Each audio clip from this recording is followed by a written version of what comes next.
स्वागत है आप सभी का mahindragroup.com पर। आज हाउ टू क्रैक एसबीआई में हम बात करेंगे चक्रवृद्धि ब्याज यानी कंपाउंड इंटरेस्ट की। देखिए, जब भी हम चक्रवृद्धि ब्याज की बात करते हैं तो चक्रवृद्धि ब्याज में होता क्या है। चक्रवृद्धि ब्याज में हमारे पिछले वर्ष का ब्याज हमारे धनराशि में जुड़ जाता है, यानी मूलधन में जुड़ जाता है, और जो हमें मिश्रित धन मिलता है उस पर हमें ब्याज अगले वर्ष का उस वर्ष का मिलता है। तो हम कह सकते हैं कि वर्ष के अंत में मिलने वाला जो हमारा मिश्रित धन होगा वो अगले वर्ष के लिए मूलधन की तरह काम करता है चक्रवृद्धि ब्याज पर, या फिर हम कह सकते हैं जब हमें ब्याज पर ब्याज मिले तो वो हो जाता है चक्रवृद्धि ब्याज। देखिए, चक्रवृद्धि ब्याज का आप सबको पता है, बहुत सिंपल सा फॉर्मूला होता है जो आप याद रखते हैं, CI equal to P 1 plus R upon 100 की पावर T माइनस P, जहां पर CI क्या है आपका चक्रवृद्धि ब्याज, P क्या है प्रिंसिपल यानी मूलधन, R क्या है ब्याज दर और T क्या है समय। माइनस प्रिंसिपल यानी मूलधन क्यों किया, ताकि ये जो वैल्यू है वो हमें क्या देती है, मिश्रित धन यानी अमाउंट। इसमें से अगर हम प्रिंसिपल हटा दें तो हमारे पास क्या जाता है, चक्रवृद्धि ब्याज। अब देखिए, पेपर में अगर इस तरीके के फॉर्मुलेज में हम वैल्यूज पुट करके सॉल्व करते हैं तो हमारी वैल्यू कैलकुलेशन क्या हो जाती है, थोड़ी सी बड़ी हो जाती है।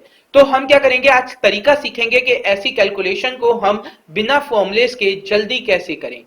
ठीक, अब देखिए, इसको सॉल्व करने के लिए हमारा जो बेसिक तरीका है वो तो फॉर्मूला था।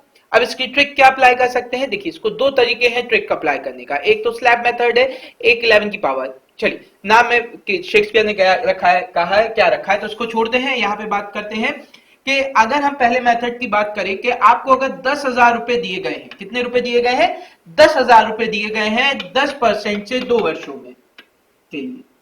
आप देखिए, अभी हम 2 वर्ष लेके चल रहे हैं, फिर उसी को फर्दर आगे बढ़ा देंगे। ठीक, अब अगर हम 10,000 की बात करें 10% से 2 वर्षों में तो हमारा ब्याज क्या होगा।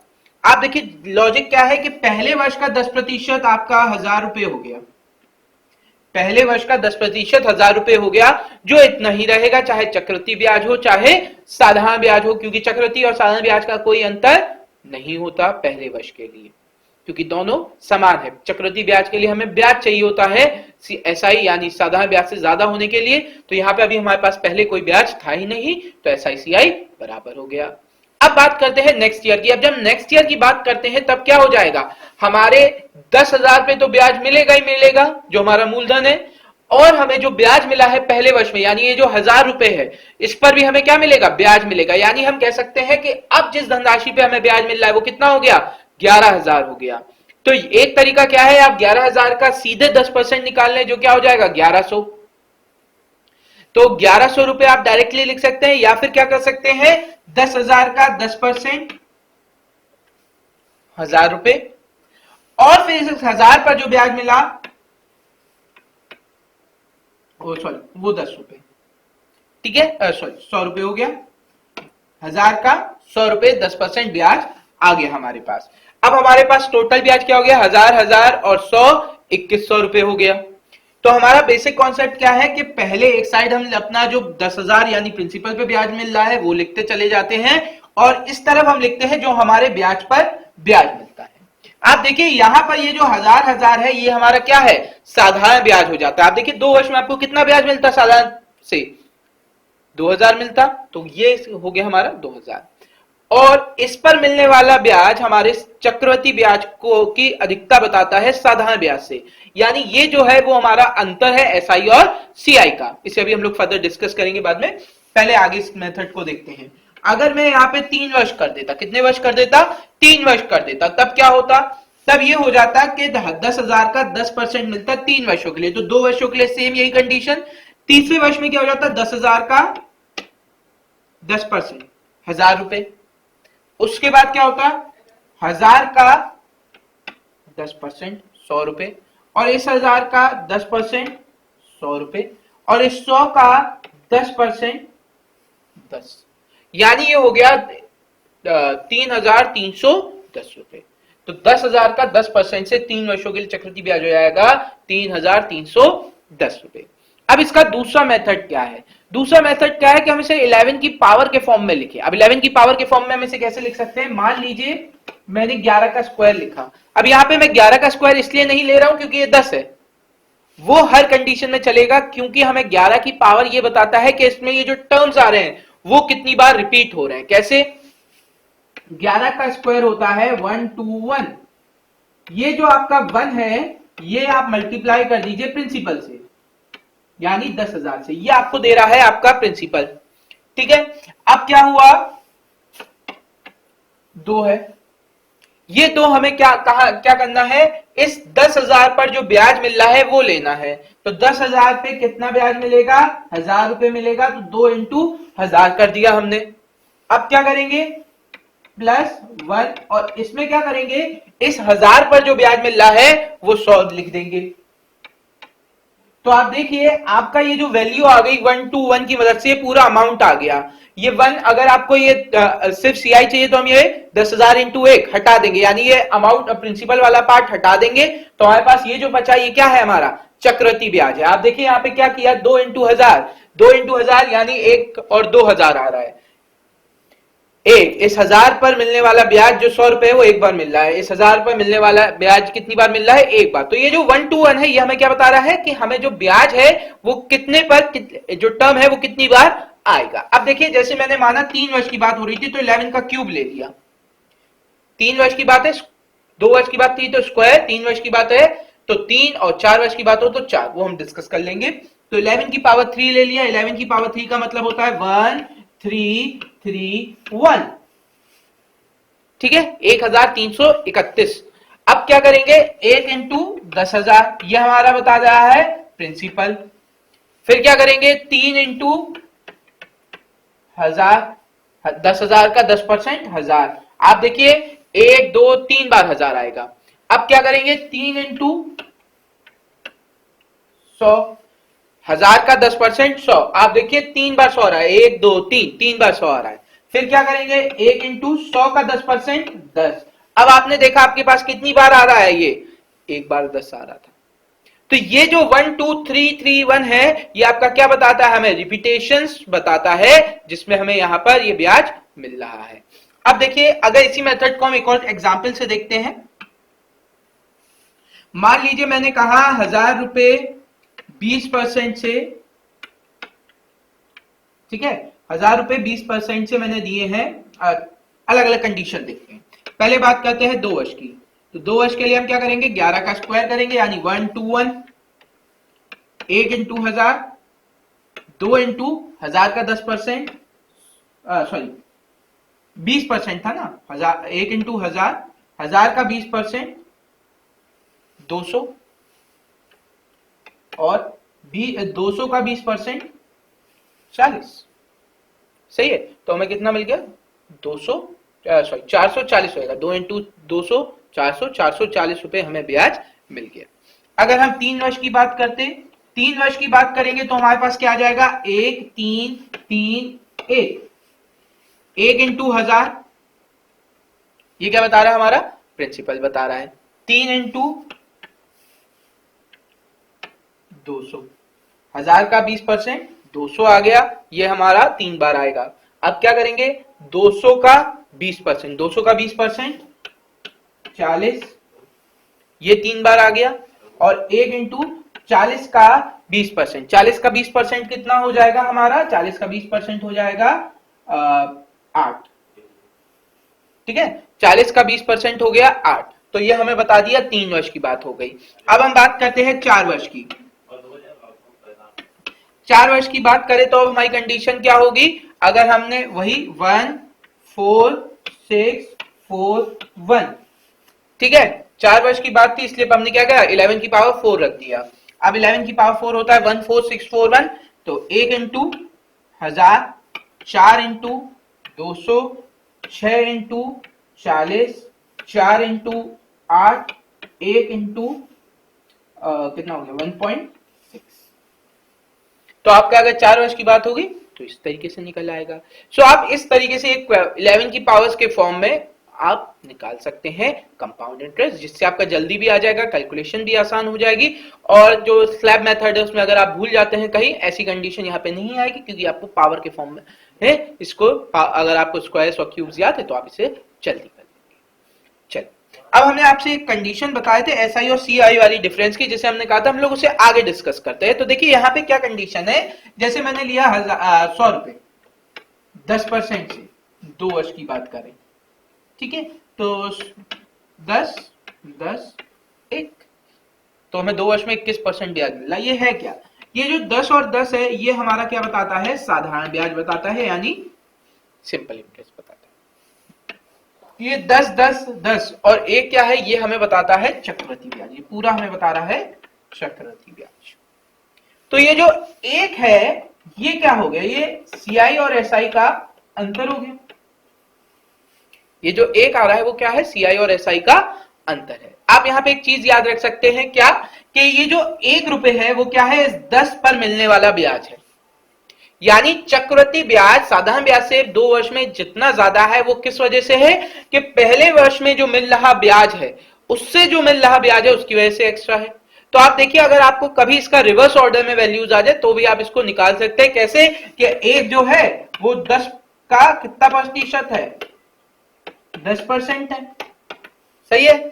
तो भैया ये जो 10 है वो इसका कितना प्रतिशत होगा, 10% ही होगा, क्योंकि ब्याज प्रतिशत तो वही चल रहा है। आपने 1 निकाला, 10 का कितना प्रतिशत, 10%, यानी यहाँ पे ब्याज दर हमारी आ गई 10। अब हम क्या कर सकते हैं, 10 अगर 10% के बराबर तो 100 कितना हो जाएगा, 100 के बराबर हमारा प्रिंसिपल निकल आएगा। इस कंडीशन पे बेस्ड सवाल अभी हम लोग आगे से फर्दर डिस्कस कर लेंगे, तो आपको ये कंडीशन और क्लियर हो जाएगी। आप देखिए अब आगे बात करते हैं, तो हमारा आता है संचयी चक्रवृद्धि ब्याज प्रतिशत। अब संचयी चक्रवृद्धि ब्याज प्रतिशत क्या है, देखिए जैसे हम साधारण ब्याज में बात करते थे तो साधारण ब्याज में हमारा कॉन्सेप्ट क्या चलता था, साधारण ब्याज का हमारा कॉन्सेप्ट होता है कि अगर दो वर्ष के लिए 10% दिया गया, इसका मतलब हमें 20% मिल जाएगा ब्याज। टोटल ब्याज जो प्रिंसिपल का मिलेगा 2 वर्ष में वो 20% हो गया।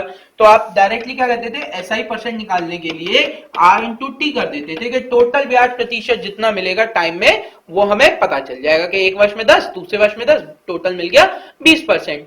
अब यहां पे हम क्या करते हैं, चक्रवृद्धि ब्याज में हम ये कंडीशन लगा नहीं सकते। क्यों नहीं लगा सकते, क्योंकि चक्रवृद्धि ब्याज में हमें पता है कि ब्याज पर ब्याज मिलता है, यानी प्रिंसिपल हमारा सेम नहीं रहता हर वर्ष का। ये कब लग रहा है, जब प्रिंसिपल सेम है। अब प्रिंसिपल सेम नहीं है तब हम क्या करेंगे, तो जब प्रिंसिपल सेम नहीं होता है तो हम सब ने एक फॉर्मूला पढ़ा है जिसे हम लोग कहते हैं नेट परसेंट चेंज फॉर्मूला या नेट इफेक्टिव फॉर्मूला परसेंट का, plus minus x plus minus y plus minus x y upon 100। आप देखिए यहाँ पे क्या है, आर परसेंट से ही तो हमारा प्रिंसिपल बढ़ रहा है हर साल। तो हम क्या कर सकते हैं, 2 वर्ष के लिए आर प्लस आर का स्क्वायर अपॉन 100, या आप कह सकते हैं 2r plus are square upon 100।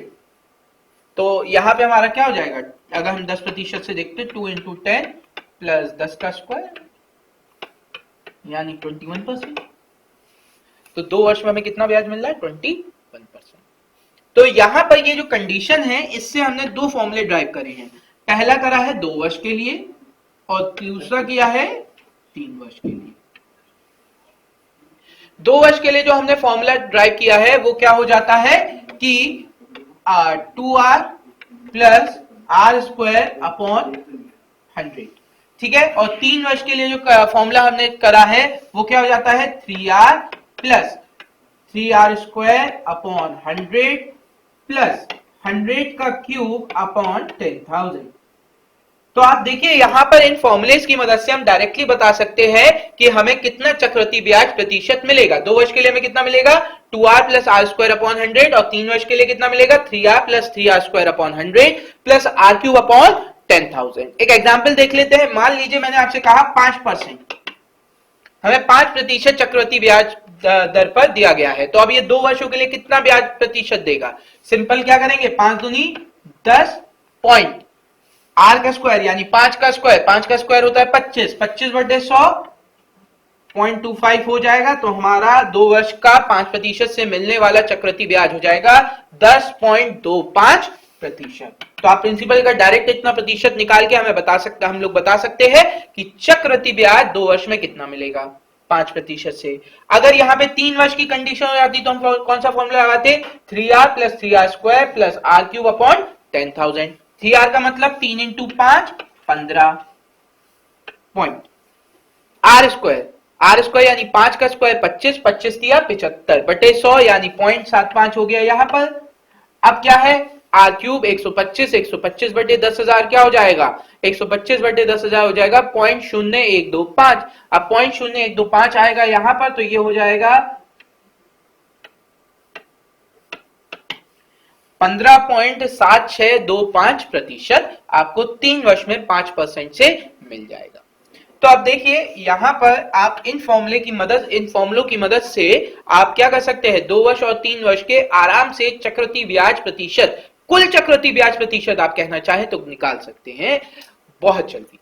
ठीक, ये आपको कई जगह मदद करते हैं सवाल सॉल्व करने के लिए। यहां पर हमने आपको एक हेल्प करने के लिए यहाँ पे 10-10 तक के 2 वर्ष और 3 वर्ष के फॉर्मूलेज दे रखे, वैल्यूज दे रखी हैं। आप लिखना चाहें तो इन्हें लिख सकते हैं, याद कर लेंगे तो आपको बहुत फायदा होगा। कई जगह यहाँ पे सवाल पे आप इसे डायरेक्टली अप्लाई करते हैं। जैसे 1% क्या हो जाएगा 2.01, 6% हो जाएगा 12.36, 1% 3 वर्षों के लिए क्या हो जाएगा 3.0301, 6% के लिए हो जाएगा 19.1016, 10% के लिए हो जाएगा 33.31%।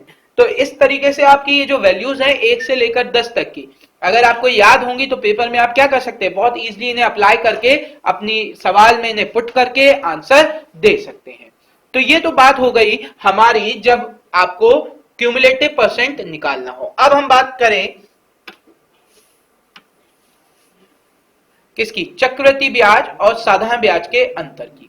तो देखिए चक्रवृद्धि ब्याज और साधारण ब्याज के अंतर की जब बात आती है तो क्या होता है, हमारे 2 वर्ष के लिए या 3 वर्ष के लिए फॉर्मूला आता है। अगर 2 वर्ष के लिए आएगा तो हम फॉर्मूला क्या लगा देंगे, सीआई और एसआई का अंतर। याद रखिएगा सीआई हमेशा एसआई से क्या होगा, बड़ा होगा। एक वर्ष पहले वर्ष बराबर और उसके बाद सदैव बड़ा होता जाता है, क्योंकि हमें क्या हो जाता है साधारण ब्याज का भी ब्याज चक्रवृद्धि ब्याज में जुड़कर मिलने लगता है। तो 2 वर्ष के लिए सीआई और एसआई का फॉर्मूला हो जाएगा पी आर अपॉन 100 का स्क्वायर।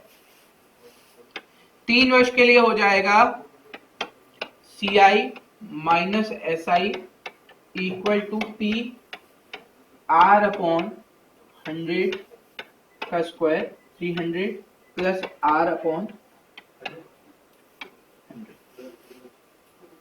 सही है। तो ये आपके 2 वर्ष और 3 वर्ष के साधारण ब्याज और चक्रवृद्धि ब्याज का अंतर आ जाता है यहां पर।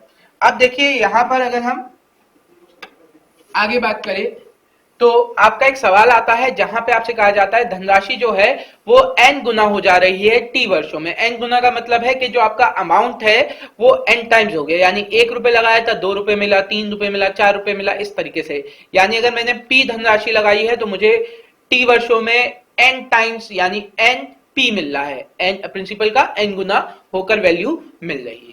तो अब देखिए यहां पे हम क्या कॉन्सेप्ट लगाते हैं। यहां पर जैसे मैंने आपसे कहा कोई धनराशि 3 गुनी हो जाती है 5 वर्षों में। कितनी हो जा रही है, 3 गुनी हो जा रही है 5 वर्षों में। तो 27 गुनी कितने वर्षों में होगी, 3 गुनी हो जा रही है 5 वर्षों में, 27 गुनी कितने वर्षों में हो जाएगी। तो यहाँ पे हमारा जो कॉन्सेप्ट है वो बहुत छोटा सा है। हम क्या करते हैं, पहले तो आप एक बात समझिए, पेपर में हमेशा आपसे कहा जाएगा जो ये नंबर का आधार है, मतलब ये जो बेस है 3, तो यहाँ पर भी 3 की पावर में ही वैल्यू दे रखी होगी। अगर यहाँ पे 2 होता तो 2 की पावर में, 4 होता 4, 5 होता तो 5, 7 होता तो 7। कभी मल्टीपल में नहीं दिया जाएगा, मतलब 3 है तो 27 हो सकता है, 9 हो सकता है, 81 हो सकता है, 6, 18 इस तरीके की वैल्यू नहीं होंगी, क्योंकि मल्टीपल अलग चीज होती है और पावर में होना अलग चीज है। तो कंफ्यूज मत होइएगा कि 6 गुना वर्षों में भी 6 गुना का भी आ जाएगा, 6 गुना नहीं आएगा। ठीक है। अब यहां पे क्या है 27 का मतलब जाता है 3 की पावर 3। अब आप देखिए एक पावर 5 वर्ष में थी तो 3 पावर हो जाएगी 3 इंटू 5 15 वर्षों में। एक तरीका ये है। दूसरा तरीका क्या है, 1 रुपए 3 रुपए हो जा रहे हैं 5 वर्ष में, तो 3 रुपए 9 रुपए हो जाएंगे 10 वर्ष में। अगले 5 वर्ष बाद क्या होगा, इसका भी 3 गुना हो जाएगा। उसके अगले 5 वर्ष बाद क्या होगा, 9 का 3 गुना हो जाएगा 27, 10 15 हो गया, 10 प्लस 5 15 वर्ष। तो एक तरीके तो ये हो गए। अब देखिए इसके पीछे बेसिक कॉन्सेप्ट क्या है। अगर हम बेसिक कॉन्सेप्ट की बात करें इसके, तो क्या हो जाएगा, हमें पता है कि कोई धनराशि 3 गुना हो जा रही है प्रिंसिपल की 5 वर्ष में। तो हम कह सकते हैं तीन की वैल्यू हो गई इतनी। अब कह रहे हैं 27 गुना हो जा रही है, कितने वर्ष में होगी? ठीक है, पी से पी कैंसिल। अब यहाँ पे 27 को मैं लिख सकता हूं 3 की पावर 3, और 3 का मतलब होता है 1 प्लस आर अपॉन 100 की पावर 5, और इसकी 3 इक्वल टू 1 प्लस। अब देखिए यहाँ पे क्या है, बेस सेम हो गया, इसीलिए हमने कहा था आपसे कि यहाँ पर इनकी पावर का जो बेस है सेम बेस की पावर वाले टर्म्स आते हैं, ताकि यहाँ पर इनके बेस सेम हो जाए तो हमें कंपैरिजन करने में आसानी हो जाए। तो 5 किया 15 हो जाएगा। से तो ये बेसिक कॉन्सेप्ट आपको समझ में आ गया होगा। आप इसको लेकिन सॉल्व इसी तरीके से करें ताकि आपका सवाल जल्दी सॉल्व हो जाए। ठीक है, तो अगर कोई धनराशि दुगनी हो रही है 4 वर्ष में, तो 8 गुनी होगी। 2 की पावर 3 है, तो 2 की पावर 3 है, तो यहाँ पे क्या हो जाएगा, 4 था, 4 तिया 12 हो जाएगा। तो ये आपका आंसर आ जाएगा। अब बात करते हैं यहाँ पे आपके पहले सवाल की। कह रहे हैं एक धनराशि 400 रुपए और 420 रुपए क्रमशः साधारण ब्याज और चक्रवृद्धि ब्याज देती है 2 वर्षों में। यानी कोई एक धनराशि है जो चक्रवृद्धि ब्याज देती है 420 रुपए और साधारण ब्याज देती है 400 रुपए। कितने वर्षों में? 2 वर्षों में। अब वो कह रहे हैं ब्याज दर और धनराशि ज्ञात करें। अब हमें क्या ज्ञात करना है? पहले तो ब्याज दर ज्ञात करना है, फिर करनी है धनराशि। आपको पता है 400 रुपए दे रही है 2 वर्षों में, यानी हर वर्ष कितने रुपए देगी? 200 रुपए देगी, क्योंकि साधारण ब्याज क्या होता है, समान होता है 2 वर्षों के लिए। तो हमें पता है 200 रुपए ये देगी, तो 200 और 200 रुपए आपका साधारण ब्याज हो गया 2 वर्षों में। अब हमें पता है कि ये जो अंतर है 400 और 420 का, कितने रुपए का है? 20 रुपए का है। ये 20 रुपए का अंतर क्यों आ रहा है? ये 20 रुपए का अंतर इसलिए आ रहा है क्योंकि यहां पर ये 200 रुपए पर हमें 20 रुपए ब्याज मिल रहा है। तो हमें डायरेक्टली पता चल गया कि 20 जो है वो 200 का ब्याज है, यानी कितने प्रतिशत ब्याज हो गया? 10% हो गया। तो हमारा ब्याज दर तो आ गई 10%। कैसे आई? फिर से देखिए, हमने कहा साधारण ब्याज को 200 में तोड़ लिया। 200 का जो ब्याज अंतर आ रहा है 400 और 420 का 20, वो क्या है? 200 का प्रतिशत है ब्याज दर से। तो ये कितना प्रतिशत है? 10%। तो ये तो आ गया हमारा ब्याज दर। अब हमें ज्ञात करनी है धनराशि। धनराशि कैसे ज्ञात करेंगे? जो ये 200 है वो 10% है, तो 100% कितना हो जाएगा?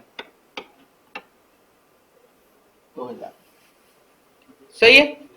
क्या कॉन्सेप्ट लगाया? ये इसका ब्याज है और ये किसका ब्याज है? 2000 का। अगर इसका रिवर्स देखिए, ये रिवर्स कंडीशन चलाइए। किस कंडीशन की? कि अगर 2000 रुपए 20% से सॉरी कितना परसेंट आता है? 10% से 2 वर्ष के लिए दिए गए, तो क्या हो जाएगा? पहले वर्ष 200 मिलेगा, दूसरे वर्ष 200, और 200 का 10% 20। तो हमारे पास ये कंडीशन थी, हमने इसकी रिवर्स चलाई कि ये 20 जो है वो 200 का 10% और ये 200 क्या है? 2000 का 10%। तो उल्टी कंडीशन चलाने से हमारा आंसर आ गया।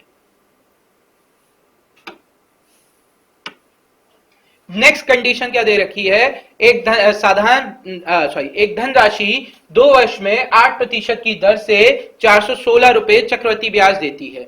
ब्याज दर और धनराशि ज्ञात करें।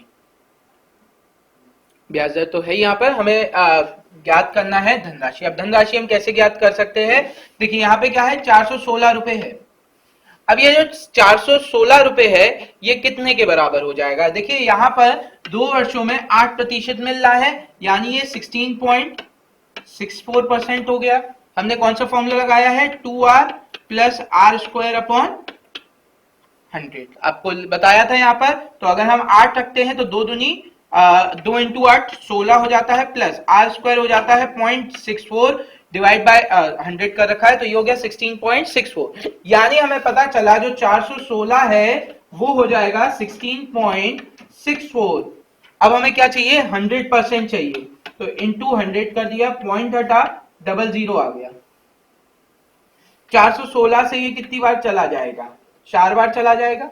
16 इंटू 4 64 और 4 इंटू 4 16। तो हमें पता चल गया ये कितनी बार चला जाएगा? 4 बार। और 4 से ये कितनी बार चला जाएगा? 2500। तो हमारी आंसर आ जाएगा 2500। धनराशि हमने कितनी लगाई? 2500 लगाई। ठीक है, नेक्स्ट सवाल देखते हैं।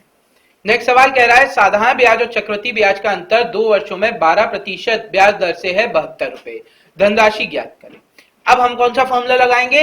हमारे पास 2 वर्ष का सीआई और एसआई का फॉर्मूला है जो है CI minus SI equal to P 1 plus R upon 100 का स्क्वायर। हमने वैल्यूज रखी, सीआई और एसआई का अंतर हमें दे रखा है 72 रुपए, प्रिंसिपल हमें ज्ञात करना है, सॉरी 1 प्लस आर नहीं आएगा, सिर्फ आर अपॉन 100 आएगा। तो यहाँ पर अब हमारा फॉर्मूला क्या हो जाएगा, वैल्यू रखी तो यहाँ पे क्या हो गया, ये आर का मतलब 12 का स्क्वायर हो जाएगा 144 बटे 10,000, ठीक है। 72 से 144 चला गया 2 बार, 2 से 10,000 चला गया 5,000, तो प्रिंसिपल आ गया 5,000।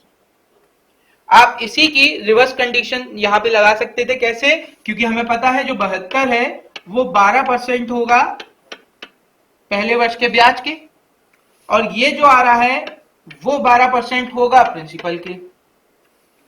तो 72 से 12 चला जाएगा कितनी बार? 12 से 72 चला गया 6 बार, 6 से 12 चला गया 2 बार, 2 से 100 चला गया 50 बार, आंसर आ गया 5,000। तो अगर आपको फॉर्मूला याद नहीं है आप ये कंडीशन अप्लाई कर सकते हैं। आज के लिए बस इतना ही। उम्मीद करते हैं आपको वीडियो पसंद आई होगी, और वीडियोस के लिए आप सब्सक्राइब कर सकते हैं हमारा यूट्यूब चैनल, और आप जा सकते हैं हमारे महिंद्रा ग्रुप ऐप पर, जहां पे आपके कंपटीशन से रिलेटेड हर चीज आपको जानकारी प्राप्त हो सकती है। अपने कमेंट और रिव्यूज के लिए आप जाइए mahindragroup.com पे। धन्यवाद।